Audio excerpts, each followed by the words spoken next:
us have a hit with runners in scoring position. Came back on Wednesday. That ball's crushed. Back to center field. And the Tigers walk it off. Are you kidding me? Billy Amick with his first career home run. A walk-off grand slam to cap a 5-run ninth. And the Tigers score 7 in the last 2 frames for a walk-off. All right, Billy, my man, dude, new Tennessee Vol. How are we doing tonight? Doing well, doing well. Yeah, so man, we're gonna get your story. Obviously, a lot of people are interested on why you chose to go to Rocky Top from Clemson. But man, before we get into that, we got to get your story. And before we even do that, we got to break the ice. So, say you had your own talk show. It don't even got to be sports. It can be anything, but you could have any guest you want. Who would you have on? That's a good question. I'm a huge Jason Aldean fan, so that'd probably be my first guest. But then obviously you got the Mike Trouts and guys like that you would obviously want on the show. But I think my So first you could pick do was the Mike Trout guest with the Jason Aldean musical act, man. Like you get right. 2 for 1. I feel Yeah, you. no, that'd be sick. Well, that might lead into this next question. You might have just answered it. If you could go to any one concert right now, who you going to see? Yeah. Well, I've been to Jason Aldean twice, like the past probably year and a half, and those are great. But I think Morgan Wallen would be a sick concert, obviously, now that I'm in Knoxville, and I've always been a Morgan Wallen fan, so that'd be sick. Being I live right down the street from Oxford, and I was leaving Ole Miss LSU's baseball game when they were waiting in line, and the words "sick" and Morgan Wallen are funny in the same line, bro. I'm gonna tell you right now. Look, I don't care who the artist is. I seen the line wrapped around the stadium. If I waited in that line and then went through all that and they didn't show, I don't know if I like that artist no more. Yeah. But luckily, it wasn't me. I was there for baseball. LSU actually came back in that game and won, so I survived to live another day. This next one, a lot of guys been ducking lately. They're all worried about, and I don't even know what your girl situation is, but they don't want to get in trouble with their girlfriends, whatever. But I'm hoping that you'll answer this one because way too many dudes ducking it. Who was your celebrity crush growing up? Celebrity crush growing up. I don't know. I'm about to say Taylor Swift, honestly. Um, I've been a T But Swift. Kelsey done took your girl.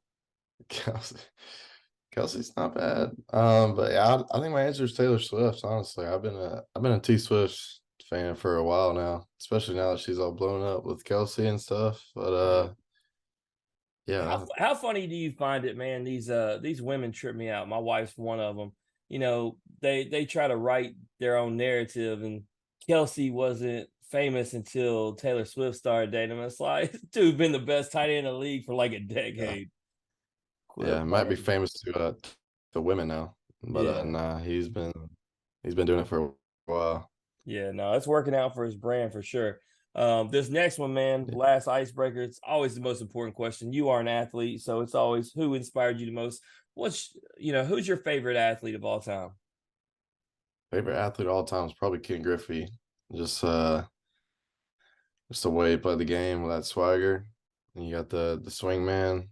That's always, you see the swing everywhere. I think that's where it came from originally.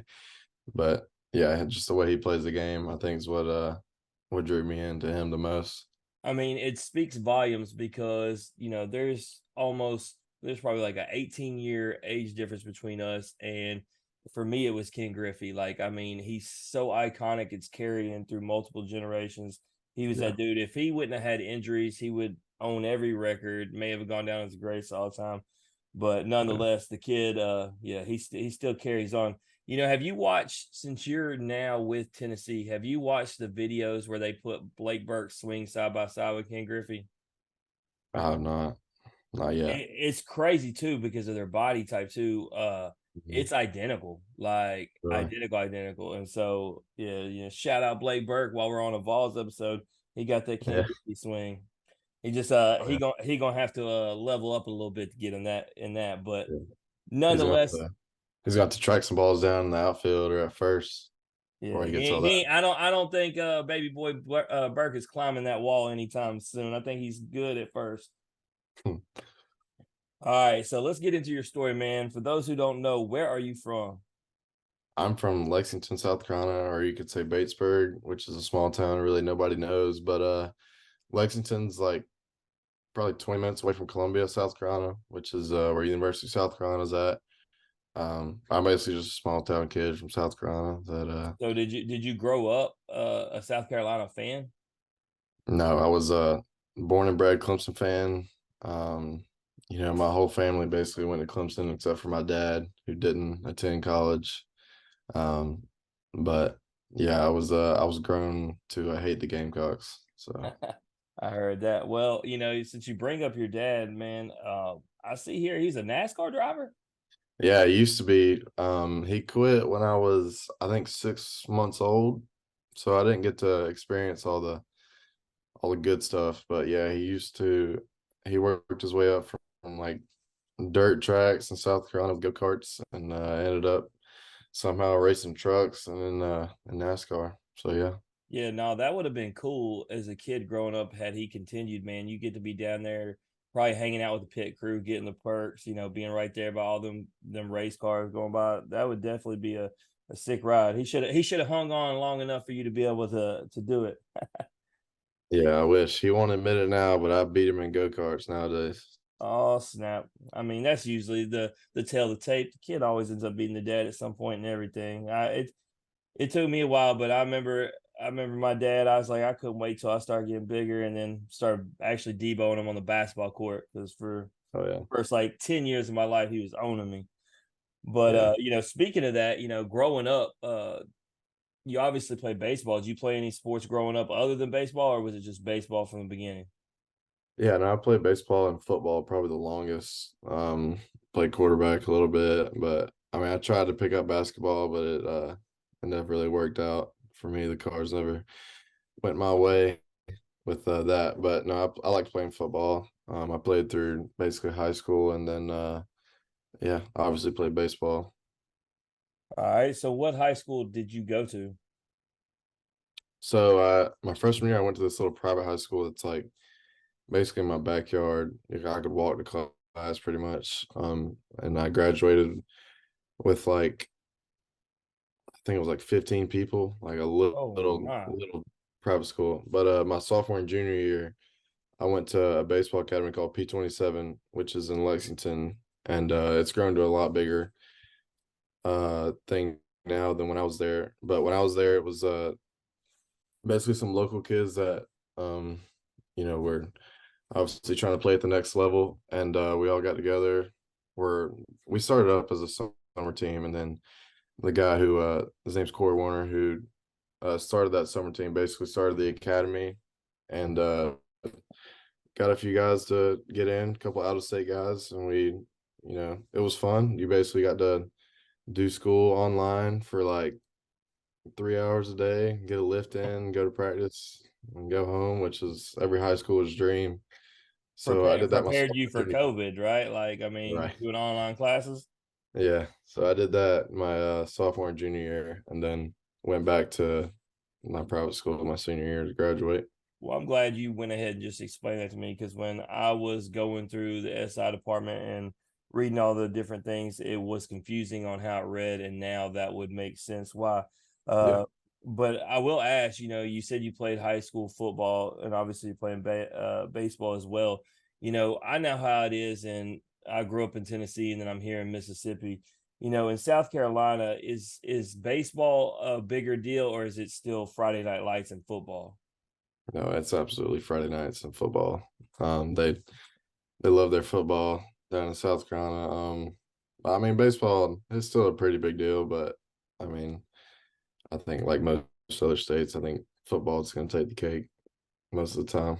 Yeah, no doubt. Mostly nationwide, but we're always curious because baseball's bigger in some areas. Like where I'm at in North Mississippi right now, baseball is a pretty big deal, and you actually get some really really nice crowds. Whereas like where I grew up in Memphis, not the case. Nobody really came to the baseball games, and we even had Yeah. a championship caliber team. But You obviously also played travel ball. Who did you play travel ball for? Yeah, so I played with Body Shop Baseball, who was the guy who started the academy that I was talking about earlier. It was his summer ball team, and but I mean, I've been close with him since I was probably 12 or 13, and he had a summer team, so we would go play in the WWBA or whatever it'd be, on the in the summer. And then I went to Jupiter with I think it was like the Royal Scout team or something like that, and that was the only other tournament I played that wasn't with Body Shop.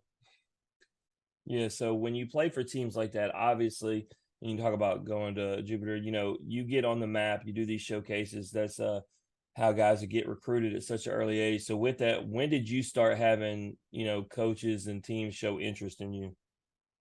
I would say my sophomore summer probably was when I would start having some calls and guys reaching out to my coach about me and whatnot. But I guess you could say committed late. Back then I'd committed, I think it was September of my junior year, Hmm.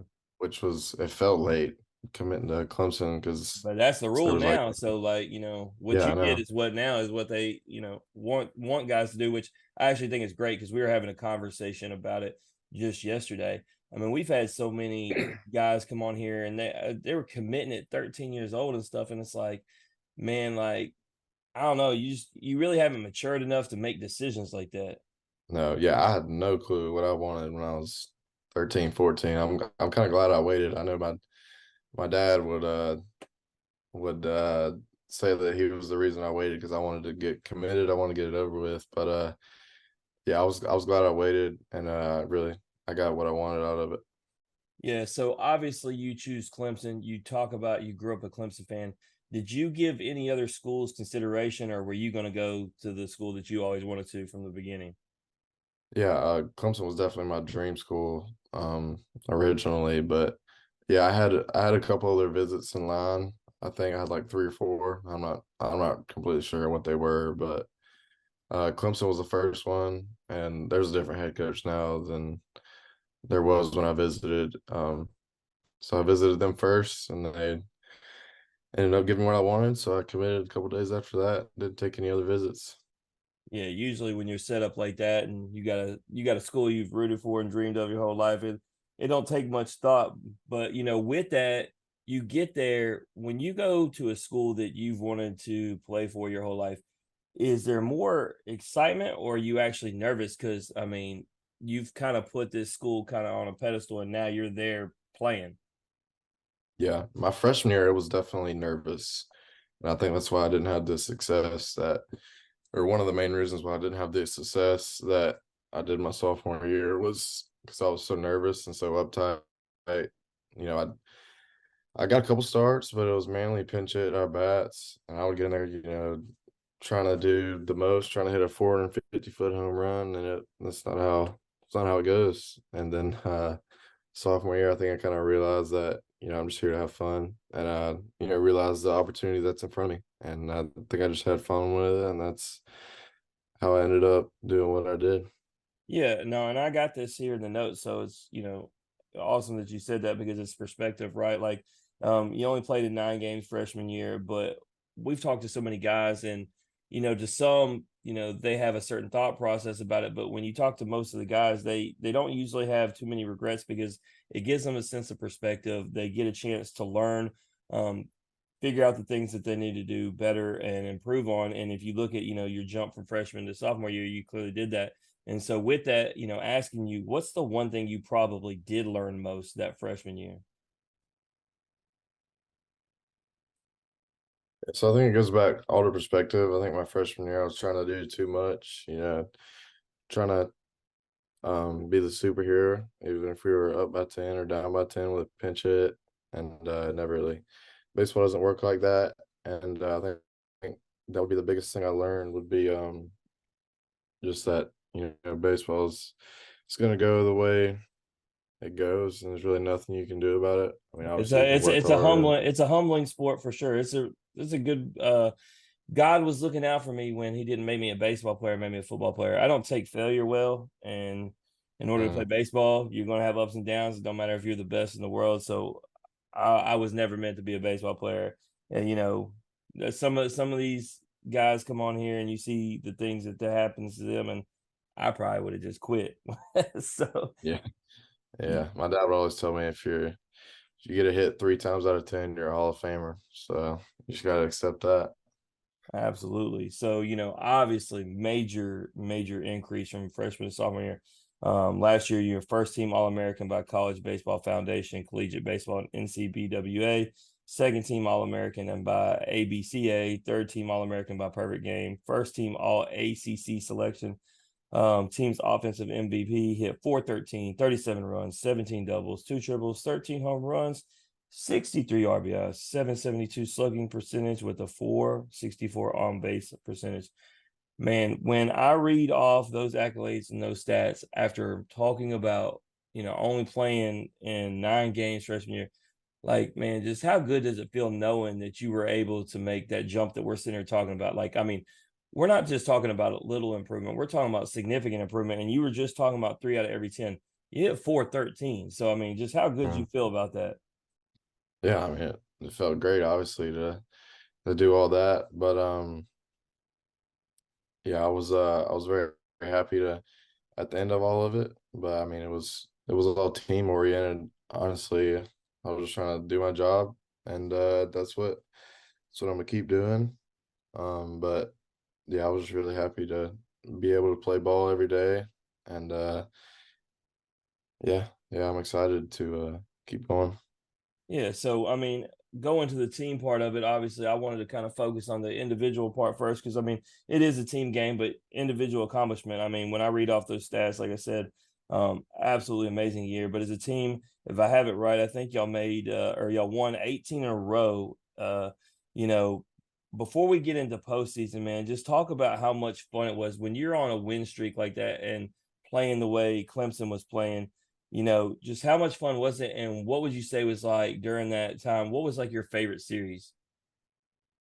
Yeah, it was unreal to start off. It was a lot of fun. Winning's fun. Obviously, we didn't start the year the way we wanted to, but winning does pays to be a winner. And I would say my favorite series would I don't know, it's tough to say, but I would say sweeping at home. I think we swept North Carolina, and I think there was one other that we had at home, but those were definitely my favorite. Just being in front of those fans at the end of the year was sick, and getting a sweep. Yeah, looking through the schedule, and I went out to Wake Forest and watched them against Notre Dame last year, trying to make some ACC rounds because usually I spend all my time in the SEC. But Mm. I was looking at when y'all had played them, and that was before the win streak happened. I would have loved to have seen once Wake had solidified themselves as number one, and y'all were on a hot streak. If that series would have been later in the year, just to see how it would, obviously it doesn't make a difference in the whole grand scheme, but just as far as ACC play, you would have had best on best because by the time it all was said and done at the end of the season, y'all were the 2 best teams in the ACC, but y'all had played so early. Yeah, no, I would have loved to see that too. I thought we were going to get a chance in the ACC tournament, but Miami ended up beating them and played them in the championship, so I didn't get to happen. Yeah, all good. But let's start talking about the postseason. Let's start with the good game first. Y'all beat Lipscomb 11-5, and you have a bomb and 5 RBIs.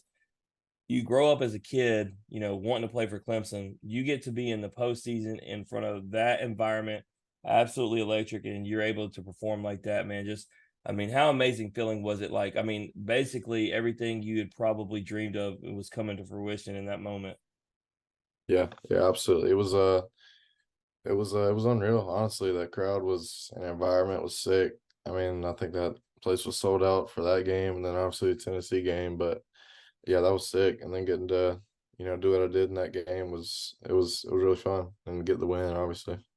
Yeah, and the Tennessee game, that was the most intense and best game of the regionals, hands down. I remember, so through a portion of it, I have what I call the war room. Regionals and super regionals, the only time every single weekend of the year, I'm somewhere at a ballpark watching.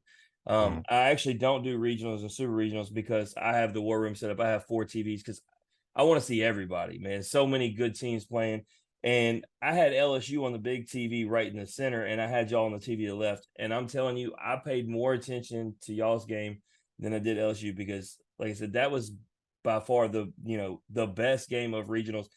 I had no clue what was going to happen, man. That like I couldn't imagine actually being a Clemson or Tennessee fan, man. Like my heart would have been beat so fast because I mean, you're a player in it. And so, talking about it, obviously the atmosphere, you're at home, like we're talking about. 14 innings, man, never lost its electricity. That place just kept going. Even in a loss, just like, how cool was that scenario just to be playing in such a game of such big magnitude with, like I said, packed out stadium. Yeah, no, it was awesome. Especially after the ninth, like you said, the crowd never lost, their intensity. It was every inning was just as intense as the first, and I wasn't in the game after the ninth, but yeah, our whole dugout, I know theirs was super intense. We were locked in every pitch, and it was obviously one of the best baseball games I've ever been a part of, even though we lost. Yeah, you got to beat, whoever's in front of you anyway and can't make any excuses, but um I had wrote who I thought should be the regional host beforehand, and I easily thought that Tennessee should have been before a couple other teams, like specifically like Kentucky. And so I don't think they should have ever been at y'all's house. I mean, you still got to beat teams ultimately to win the championship, but I definitely remember doing the review episode and saying, especially for how y'all finished the season, y'all got a terrible draw by getting the Tennessee team to come there, but is what it is. And then ultimately, you guys end up losing to Charlotte, and I think that was just a carryover, man. I think y'all had used and spent everything y'all had in that Tennessee game. Yeah, Um, no, definitely.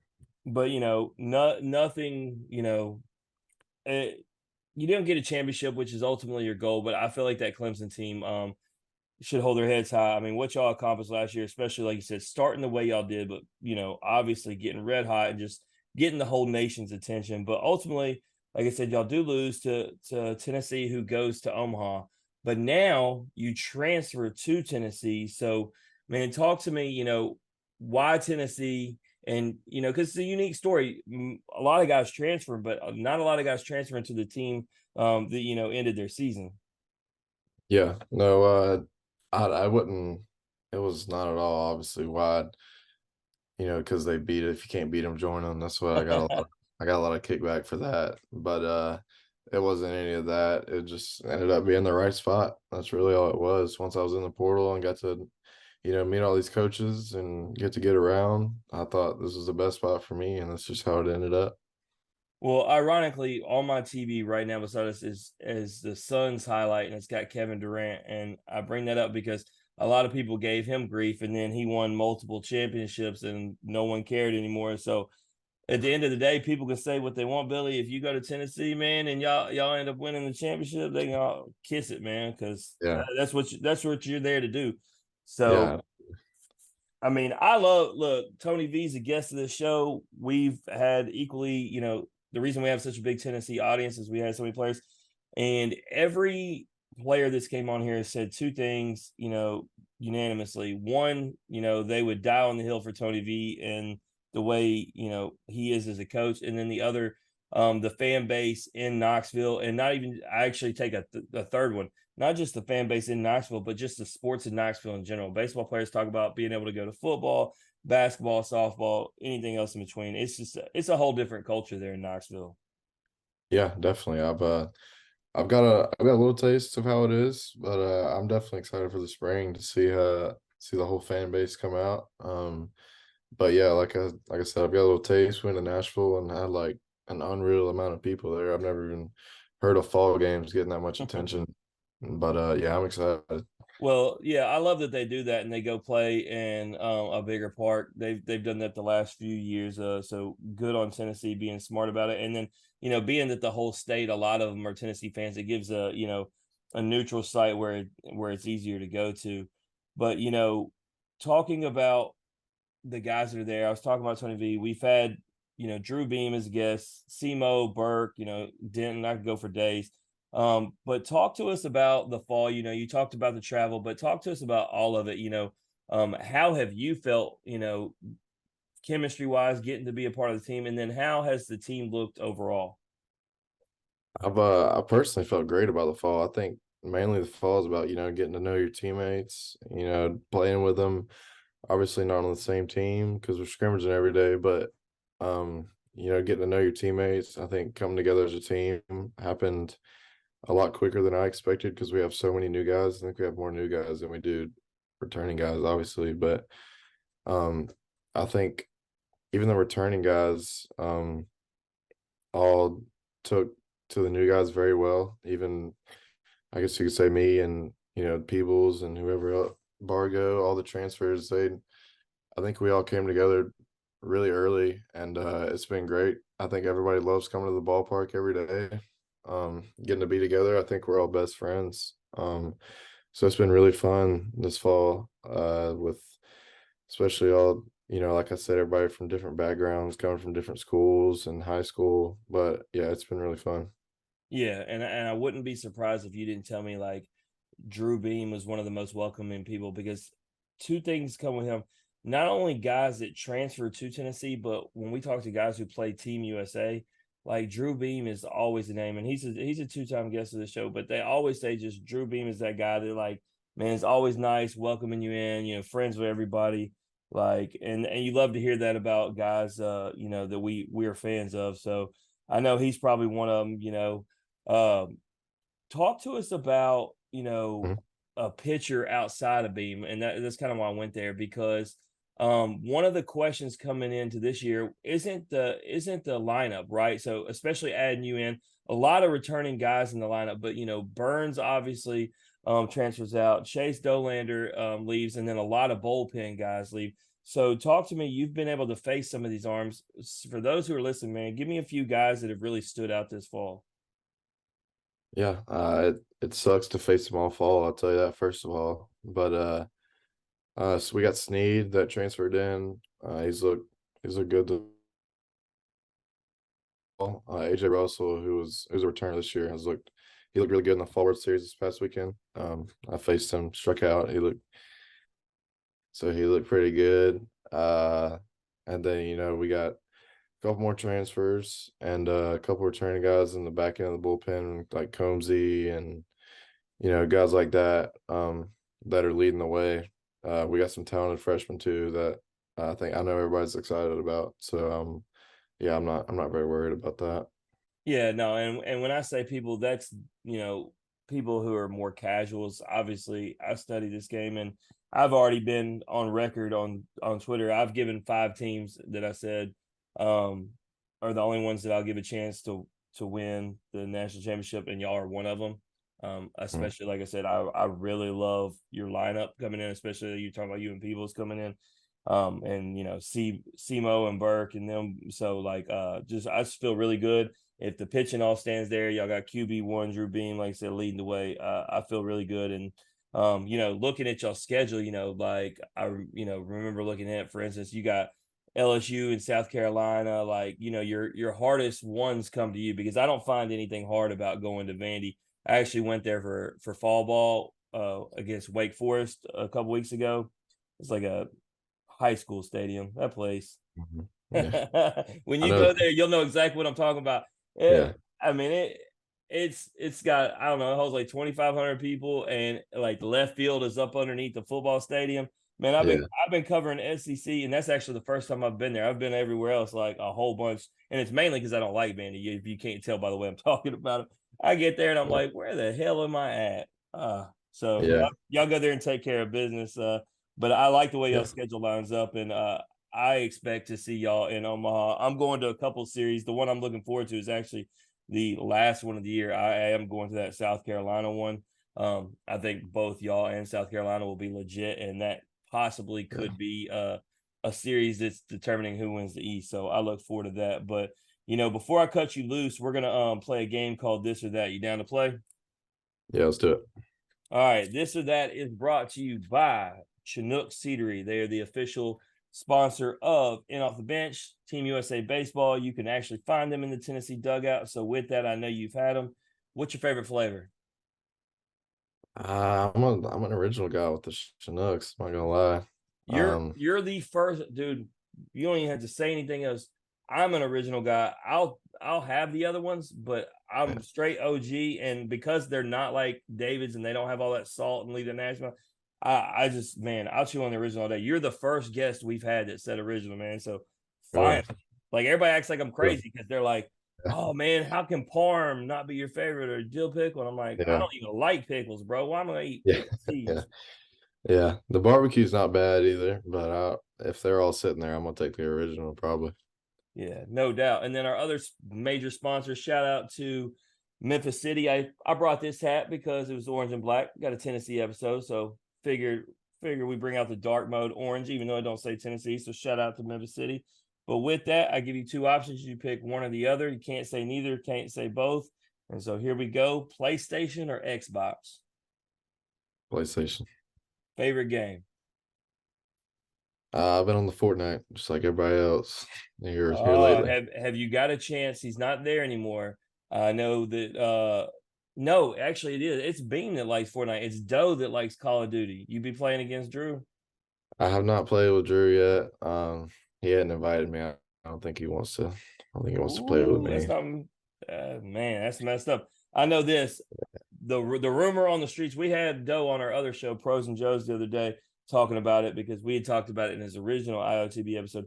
He claims that he can drop bodies on anybody in the nation because when he ain't throwing a baseball, he's on them sticks. And I've talked to some other people, and apparently it's true. So if you know any Call of Duty players, Doe is always looking for a challenge. With that, breakfast for breakfast or breakfast for dinner? I'm gonna go breakfast for dinner. Yes, that has been the common answer lately. That's the right one. What is the must-have item for breakfast? So I'm gonna go bacon. Man, both the right answer. Here lately, eggs has been the answer a lot. Nothing wrong with that, but man, I gotta have my bacon. Yeah. If you were left on an island stranded, would you rather be stranded all by yourself or with your worst enemy? I'm gonna go all by myself. I think I'll be all right. Yeah, no, it's a personality thing. For me, I gotta be with somebody else. If I have to fight their ass every day, I will.